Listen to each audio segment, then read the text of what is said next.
नमस्कार. आज थायलंडच्या पश्चिमेकडील कांचनाबुरी या प्रांतामध्ये मी आलेले आहे. कांचनाबुरीमध्ये आपल्याला सर्वात जुनं म्हणजे 150 वर्षापूर्वीचं एक सर्वात मोठं असं झाड पाहायला मिळतं. जायंट मंकी पॉट ट्री किंवा जायंट रेन ट्री ह्या नावाने ओळखलं जाणारं हे झाड.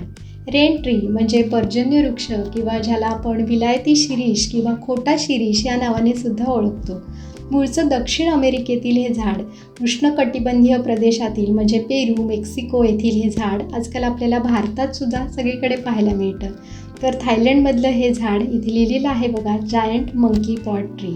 थाय भाषेमध्ये ह्या झाडाला चामचुरी ह्या नावाने ओळखतात. इथे कांचनाबुरीमध्ये रॉयल थाय आर्मीने याचं संवर्धन केलेलं आहे. या झाडाची जी उंची आहे ना ती 20 मीटर इतकी आहे आणि ह्याचा जो डायमीटर आहे तो आहे 51.75 मीटर्स. तर असं हे अवाढव्य असं मोठंच्या मोठं हे झाड आहे. आणि ह्याला रेन ट्री म्हणण्याचं अजून एक कारण म्हणजे ह्याच्यावरती सिकाडा नावाच्या किड्यांचा अधिवास असतो आणि जेव्हा ह्या झाडाची पानं हलतात तेव्हा त्या किड्यांच्या शरीरातलं पाणी खाली पडतं आणि म्हणूनच मग ह्याला रेन ट्री असं नाव पडलेलं आहे. 2018मध्ये रॉयल थाय आर्मीने हा असा कठडा सभोवताली बनवला. कारण ह्याची जी मुळं आहेत ना ती अशी फार जमिनीत खोलवर गेलेली नसतात, तर ती अशी पसरलेली असतात आणि मग त्या मुळांवरती लोकांनी चालून जाऊ नये वगैरे म्हणून मग हा कठडा 2018 साली बांधण्यात आला. या झाडाच्या सावलीत बराच वेळ बसल्यानंतर काही फोटो वगैरे पण काढले आणि मग इथेच बाजूला बाजार भरतो, तर या बाजारात पण एक फेरफटका मारूया आपण. या बाजारामध्ये कोल्ड कॉफीचा खूप छान स्टॉल आहे. म्हणजे मी आता जाताना शूटिंग घेते त्यामुळे बहुतेक तो बंद झालेला आहे स्टॉल, पण खूप छान कोल्ड कॉफी मिळते. तर ती कोल्ड कॉफी घेऊन आपण कट्ट्यावर बसून मस्त एन्जॉय करू शकतो. आणि या बाजारामध्ये तुम्ही बघू शकता चिंचा विकायला आहेत, आवळे आहेत विकायला.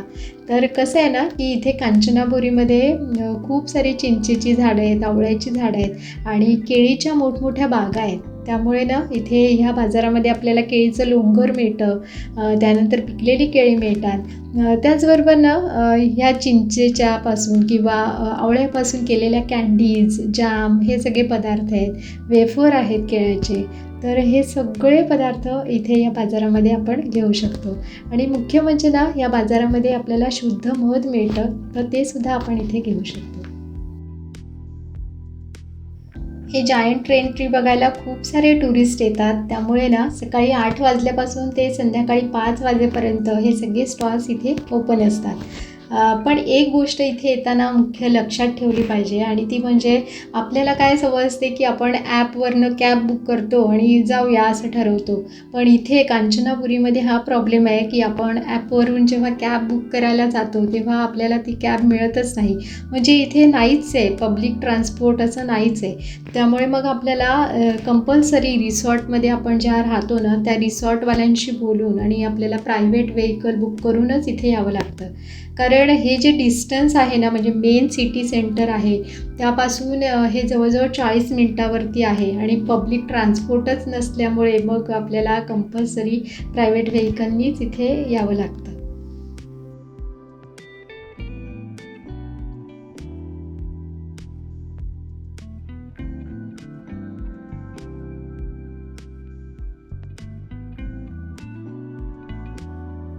या बाजारामध्ये एक छानसं प्लांट शॉपसुद्धा आहे. म्हणजे जिथे एवढं मोठं झाड आहे तिथेच ही छोटी छोटी अशी सक्युलेंट्स आहेत विकायला आणि ती फार सुंदर आहेत. तर मी तुम्हाला एक एक दाखवते. यामध्ये ना आपल्याला हे जे आता आपण बघतो ना हे स्पॅनिश मॉस आहे, म्हणजे ज्याला आपण एपिफाईट म्हणतो, परजीवी वनस्पती, ते हे आहे एअर प्लांट.